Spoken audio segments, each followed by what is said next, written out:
Cela fait 5 ans maintenant que le nez de Carmen lui mène la vie dure. Elle consulte donc régulièrement son ORL pour soulager les symptômes de sa sinusite chronique. Est-ce que vous avez le nez bouché? Est-ce que vous respirez bien par le nez? Il m'arrive d'avoir le nez bouché. Ok. Vous respirez plus par le nez que par la bouche? Oui, tout à fait. Ouais. J'ai une sorte de migraines qui sont pas très très fortes, avec une barre au niveau du front. On est parfois comme dans un entonnoir, quoi. C'est comme si on avait un petit nuage autour des yeux et on est systématiquement dans un état permanent de rhume tout au long de l'année. Il n'y a jamais d'arrêt en fait et c'est désagréable, très désagréable. Si cet état désagréable persiste, c'est parce que Carmen a les narines obstruées par de petites boules appelées polypes. On va mettre le petit coton pour anesthésier l'intérieur du nez.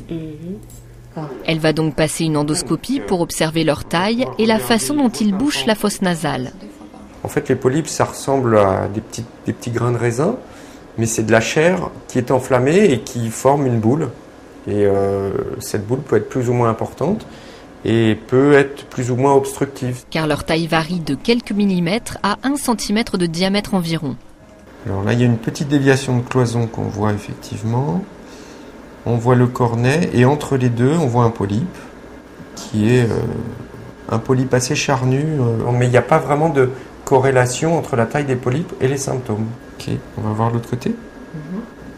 Et dans la narine droite, même constat, avec en plus quelques sécrétions. Là, c'est un peu infecté, moi je trouve. Là, vous n'avez pas de douleur en ce moment? Non, ça va. Chez Carmen, l'inflammation qui génère les polypes est récurrente car elle souffre de polypose nasosinusienne.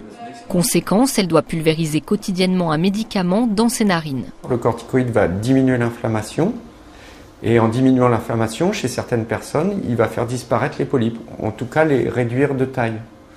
Alors, il y a des gens chez qui ça ne va pas marcher du tout. Mais l'effet anti-inflammatoire est censé lutter contre la maladie inflammatoire qui se trouve dans les sinus.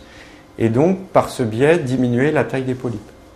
Si les sinusites de Carmen persistent malgré l'utilisation du spray, une chirurgie est envisageable.